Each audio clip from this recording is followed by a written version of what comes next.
There were once 25 tin soldiers, all brothers, who lived in the same box and had all been made from the same old tin spoon. They shouldered their muskets and looked straight ahead. Their uniforms were red and blue and very handsome. The first thing they remembered was a little boy taking the lid off their box, clapping his hands and shouting, "Soldiers, tin soldiers!" It was his birthday.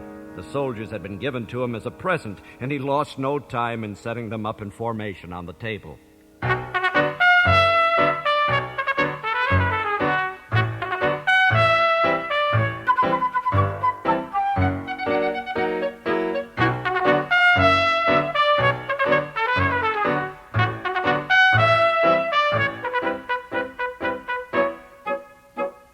All the soldiers were alike except for one. He had been made last, and there'd only been enough tin left over to give him one leg. But he stood just as well on his one leg as the others stood on two. And he was the only one among them who was to become famous.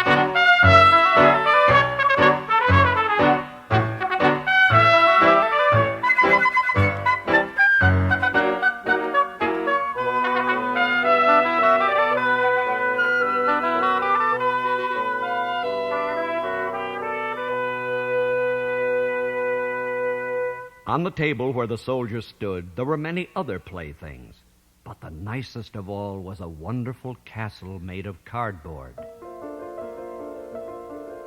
Through the little windows, one could look into the loveliest little rooms. Outside, there were some trees surrounding a small mirror representing a lake.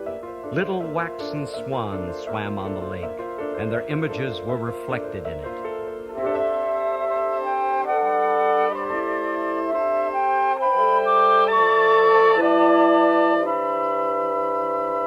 This was all very pretty, but the prettiest of all was a little paper lady who stood at the door of the castle.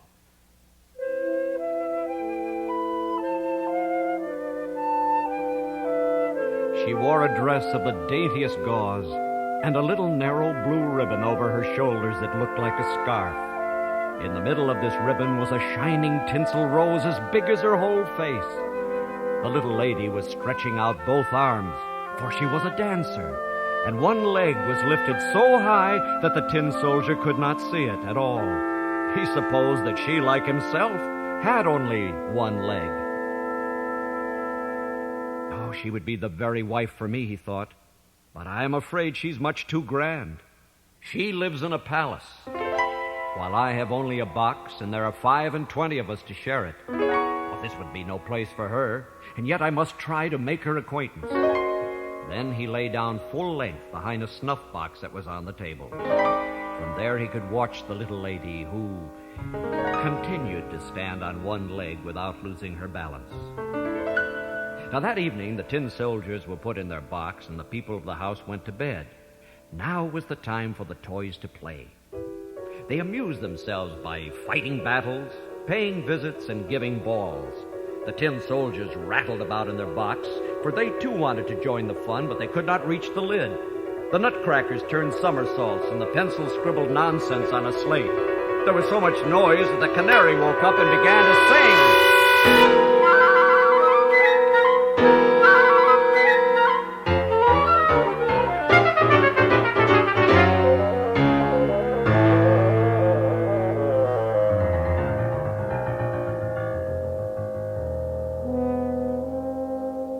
The only two who did not stir from their places were the tin soldier and the little dancer.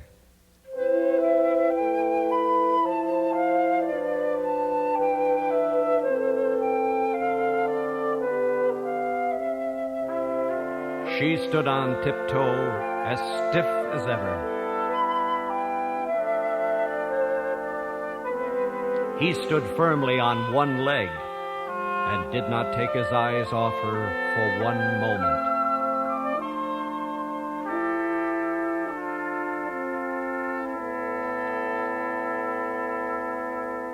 Then the clock struck 12.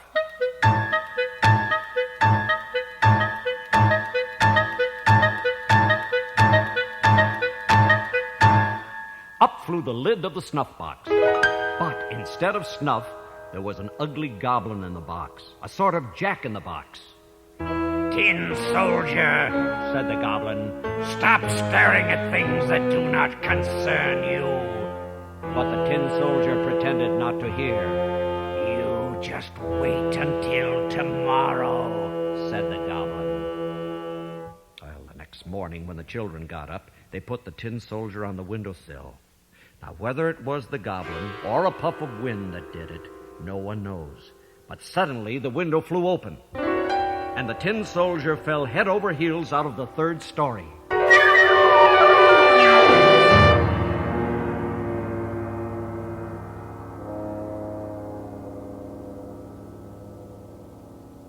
Oh, it was a terrible fall, but he landed at last with his legs sticking straight up in the air. He was standing on his cap with his bayonet stuck between two paving stones. The little boy and his nurse ran down to look for him. Once they almost stepped on him, but they did not see him. If he'd only cried out, "Here I am," they would have found him. But he did not think it proper to shout for help when he was in uniform. After a while, it began to rain. The drops fell faster and faster until at last they came down in a stream.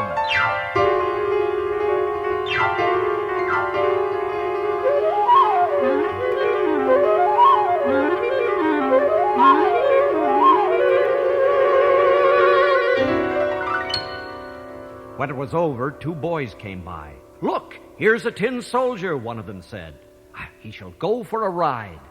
They made a boat out of newspaper and put the Tin Soldier in the middle of it. He sailed away down the gutter while both boys ran alongside, clapping their hands. Good heavens, what waves there are in the gutter! How fast the stream ran! But then, of course, it had been a heavy rain. The paper boat danced up and down, and now and then whirled round and around. The Tin Soldier trembled, but he remained firm. He looked straight ahead of him, shouldering his gun. All at once, the boat drifted into a long drain, which was as dark as it ever had been in his box. "Where am I going now?" he thought. "Oh, it's all that goblin's fault. If only the little lady were here with me in the boat, it could be twice as dark and I would not care." Suddenly, a big water rat who lived under the drain came up. "Have you a pass?" he asked. "Give me your pass." The Tin Soldier held his gun tighter than ever and said nothing. The boat rushed on with the rat close behind. He gnashed his teeth and called out to bits of straw and wood, "Stop him! Stop him! He hasn't paid his toll! He hasn't shown his pass!" But the current grew stronger and stronger. The Tin Soldier could see daylight at the end of the drain, but he also heard a roaring noise, fit to frighten even the bravest heart. Just imagine! The drain emptied into a great canal. For him, that was just as dangerous as it would be for us to be carried down a waterfall. But he was too near the end to stop now. The boat dashed out.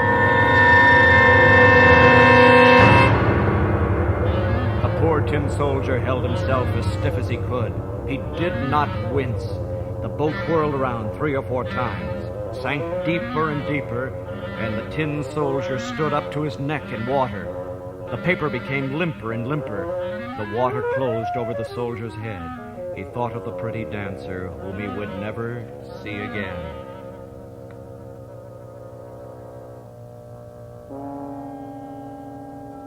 At that moment, the paper gave way entirely and the soldier fell out. An instant later, he was snapped up by a big fish. How dark it was inside the fish. It was darker than it had been in the drain, and it was very narrow. But the Tin Soldier was as steadfast as ever. He lay full length, shouldering his gun, while the fish swam to and fro. It jerked and moved about, suddenly became still. At last, something flashed through his prison like lightning. The soldier was in the daylight once more, and someone was saying, "Why, it's the Tin Soldier, the one who fell out of the window." For the fish had been caught, taken to market, sold, and brought into the kitchen, where the cook cut it open with a large knife. She picked up the tin soldier and carried him into another room, where everyone was anxious to see the remarkable man who had traveled about inside a fish.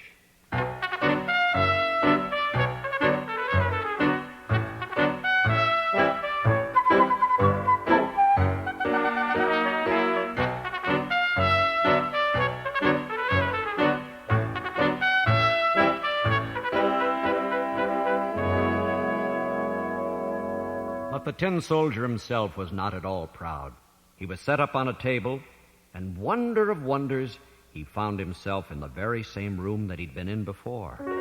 He saw the same children, and the same toys stood on the table.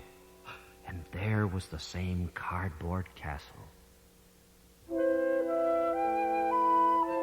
The little dancer still stood in the doorway, balancing herself on one leg while she held the other up in the air. She also was steadfast. The tin soldier was much moved. He was very nearly weeping tin tears, but that would not have been becoming to a soldier. He looked at her, and she looked at him, but neither of them said a word. Then one of the boys picked up the tin soldier and threw him into the stove. He had no reason to do this. It must have been the fault of the goblin in the snuff box. The tin soldier stood there, lighted up by flame. He looked at the little dancer, and she looked at him. He felt that he was melting, but he stood firm, shouldering his gun. Then suddenly the door opened. A draft caught the little dancer. She flew like a sylph straight into the flame to the soldier, blazed up, and was gone.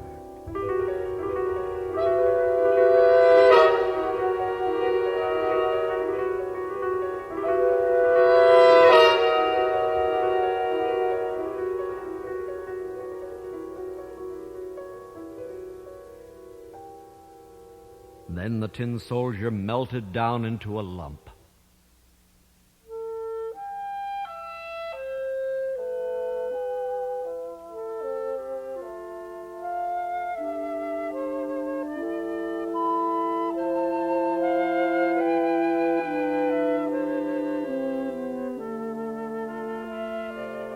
When the maid took him out of the ashes the next day, she found him in the shape of a little tin heart.